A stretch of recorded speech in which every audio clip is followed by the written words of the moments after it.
Oke, assalamualaikum warahmatullahi wabarakatuh. Kembali lagi dengan Ahmad di sini di review kere hore. Kali ini kita akan ngobrol lagi nih mengenai Nikon 1J1 yang kemarin kita sudah kasih video overviewnya ya. Kamera yang keluaran sudah lama, sudah 12 tahun lalu dengan resolusi hanya kecil saja 10 megapiksel. Tapi untuk perekaman videonya ini cukup mumpuni untuk di tahun 2024 ya, karena sudah bisa perekam di 1080p 60 fps. Sebuah resolusi yang jarang dimiliki oleh kamera pocket, bahkan yang agak baru pun itu paling 180p 30 fps, tapi ini sudah 60 fps. Oke, buat teman-teman yang belum nonton videonya mungkin bisa cek dulu. Dan sedikit info bahwa Nikon 1J1 yang kita review ini tidak menggunakan lensa kit, tapi menggunakan lensa Fujian 35 mm dengan f1.7. Yuk kita langsung lihat apa yang bisa kita bahas kali ini.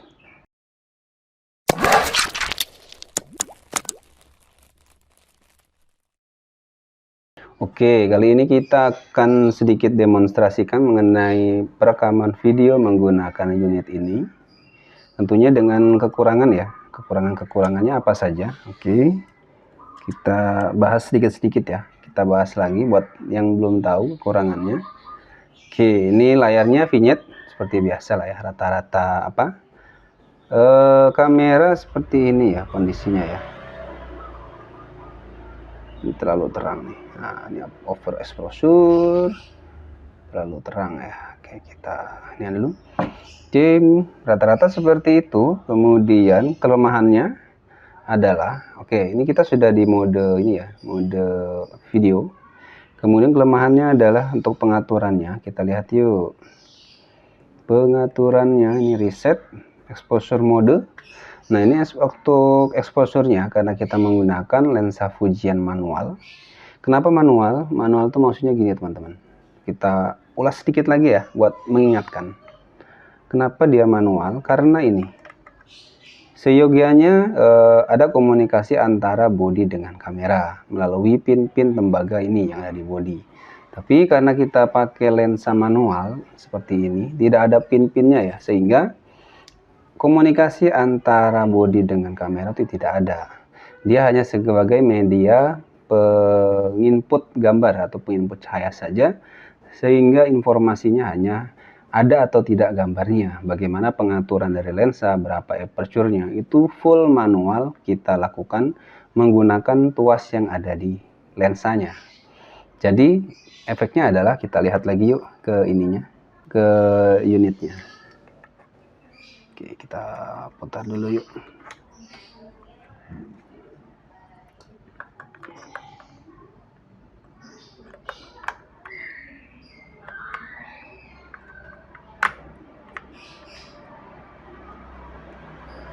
Oke, jadi efeknya adalah ini teman-teman.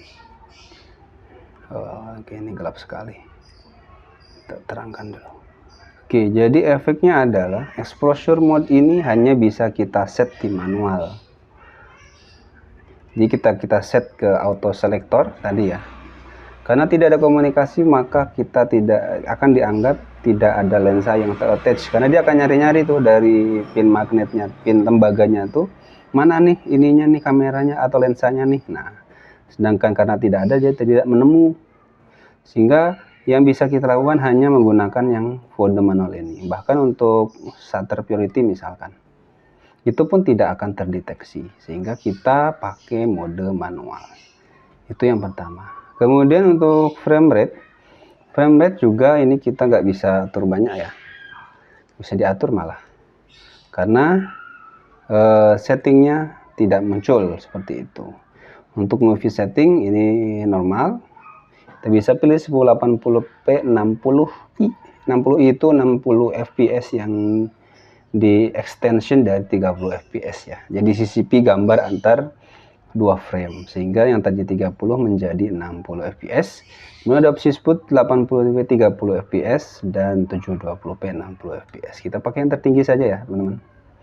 Untuk metering ini juga sama ya. Ini sebenarnya nggak akan ngaruh karena lensanya full manual, Mungkin hanya white balance karena ini terkait dengan pengaturan dalam body. Jadi si body akan ketika menangkap cahaya, post processingnya dia akan menerjemahkan nih, oh ini diambil di siang hari atau malam hari, sehingga ketika kita set ini itu bisa menyesuaikan. Untuk ISO ini juga bisa diatur karena ini menggunakan ukuran dari si bodinya. Picture control, nah ini untuk tampilannya nih, mau lebih vivid, netral atau standar. Kita pakai yang netral saja ya. Custom picture control ini untuk proses edit atau save, ini nggak kita bahas. Fade in fade out ini biasanya kalau misalkan di akhir atau awal video. Cuma kan kalau kita tag biasanya nanti di Premiere Pro pun akan kita cut, jadi tidak kita gunakan. Movie sound ini noise reduction-nya ada opsinya. Kemudian ada mikrofonnya. Ini sensitivitasnya seperti apa? Nah, seperti itu. Apakah dia high, auto atau medium? Kita pakai high cobalah ya. Kemudian focus mode, nah ini karena tidak ada koneksi tadi, maka yang bisa kita pilih hanya manual fokus. Seperti itu, dan ini dia tampilannya. Oke ya, jadi kemudian di display ini, apa yang bisa kita lakukan di display ini? Yang bisa kita atur adalah ini, pencet F ini. Kita akan pilih mode videonya, kita akan HD mode atau slow motion. Kalau HD mode kita dibatasi waktu 20 menit untuk sekali take. Untuk slow motion kita dibatasi waktu 5 detik saja untuk sekali take. Ini slow motionnya ini dia ada di 400 fps ya teman-teman ya. Jadi menu fps tadi mana ya, baru akan aktif ketika ada di slow motion mode. Kita coba di 1200 fps. Menarik sekali ya teman-teman ya. Jadi di fitur atas ini kita bisa HD mode atau perekaman video biasa. Kita buka aperture-nya agak diisi ya. Aperture-nya kita buka agak lebar. Kalau di slow motion kita bisa 1200 fps atau 4000 fps. Ini yang gelap sekali ya. Karena fps-nya tinggi nih, jadi gelap. Nanti kita akan coba dua mode ini teman-teman. Semoga sih ada benda bergerak yang bisa kita tag gambarnya teman-teman ya. Kita ke HD mode aja supaya lebih terang. Nah, ini HD mode, kita turunkan aperture-nya. Oke, kemudian apa lagi? Kita tuas yang ini kita bisa tekan shutter speed-nya. Paling rendah ada 100, paling tinggi ada sampai ke ini nih, 16.000, 1/16.000 detik. Cepat sekali ya, cuman ya kita pakai yang wajar-wajar aja ya. 100 pun sudah cukup. 100 bisa jadikan 100 ini sama dengan 100 fps ya teman-teman. 1/100 berarti kan 1 detiknya 100 kali. Kemudian ISO harus di dalam, kemudian ini tidak berfungsi, timer ini berfungsi, exposure ini tidak berfungsi untuk kompensasi, flash ini berfungsi seperti ini, tapi tidak akan bisa difungsikan nih sebagai penerangan, jadi kita tidak pakai. Kemudian paling di display ini kita untuk muncul atau menonaktifkan si tampilan menu ini ya. Jadi ini tidak terlalu efek ke mode perekaman kita. Oke, langsung saja kita coba yuk. Kita coba mode HD dulu. Ini ya. Nampak nggak sih? Oke, kita akan mainkan fokus ya teman-teman. Oke, geser sedikit. Kita akan mainkan fokus, apakah fokusnya bisa berjalan dengan baik atau tidak. Kita setting di infinity dulu fokusnya, artinya fokusnya di titik terjauh. Nah ini nih titik terjauh. Oke, kita rekam seperti ini ya. Ini adalah perekaman video menggunakan Nikon 1J1 lensa Fuji yang 35mm. Ini jarak fokus yang terjauh yang bisa didapat. Kemudian kita alihkan ke mode fokus yang terdekat. Ini nih, yang dekat ya. Nah, ini dah mau fokus ke yang titik dekat. Lebih dekat lagi karena jarak terdekatnya hanya 30 cm. Jadi kita bisa lebih dekat lagi. Seperti ini. Untuk lensa Fujian ini agak ini ya, seperti overexposure. Ini karena sifatnya memang tidak ada coating dari lensa Fujian ini. Nah, pada saat perekaman kita juga bisa mainkan aperture-nya teman-teman. Jadi kalau teman-teman lihat nih, kita buat terlalu terang ya, seperti ini ya. Kita buat inilah, fokus ke jauh sana. Oke, kemudian kita buat dia terlalu terang.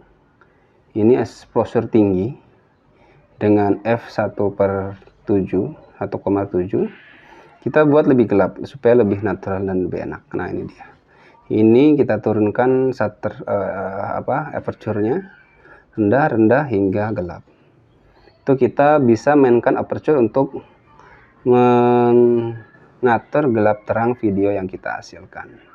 Atau kita juga bisa naik turunkan shutter speed kalau mau lebih lebih gelap sedikit. Kita naikkan shutter speednya seperti ini. Nah, maka hasil video yang dihasilkan itu lebih lebih gelap seperti ini. Oke, ini dia hasilnya. Teman-teman bisa saksikan hasil perekamannya. Ya, ini adalah perekaman video menggunakan Nikon 1C1 lensa Fujian 35mm.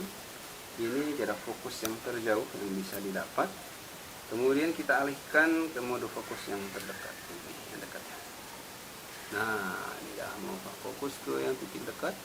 Lebih dekat lagi karena jarak terdekatnya hanya 30 cm. Jadi kita bisa lebih dekat lagi.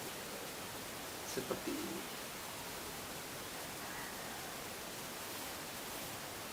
Untuk lensa Fujian ini agak seperti overexposure.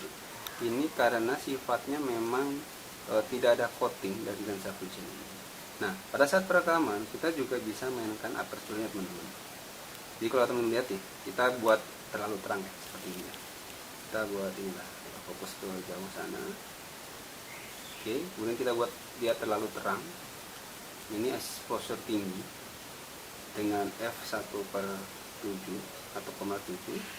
Kita buat lebih gelap supaya lebih natural dan lebih enak. Nah, ini kita turunkan aperture-nya rendah hingga gelap. Itu kita bisa mainkan aperture untuk mengatur gelap terang video yang kita hasilkan.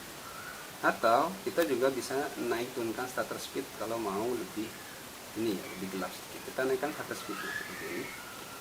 Nah, maka hasil video yang dihasilkan itu lebih gelap seperti ini.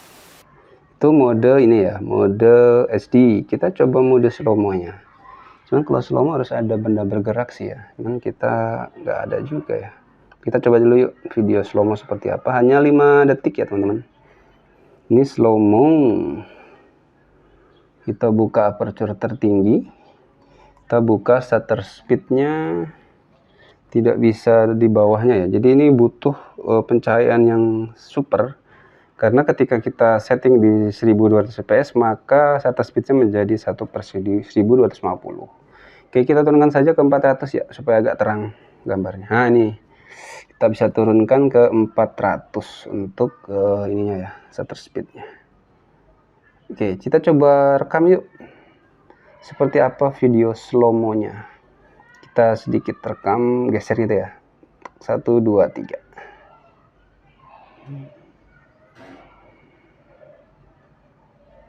Oke, itu dia. Ini dia teman-teman bisa saksikan hasilnya.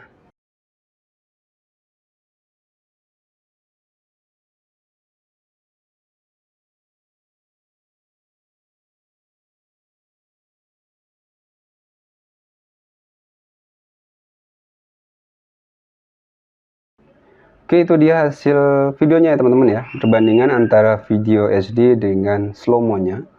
Apakah cukup oke atau enggak ya teman-teman ya. Tadi kedua kita di setting di 1080p semua dengan 60 fps dan satunya 400 fps slow motion.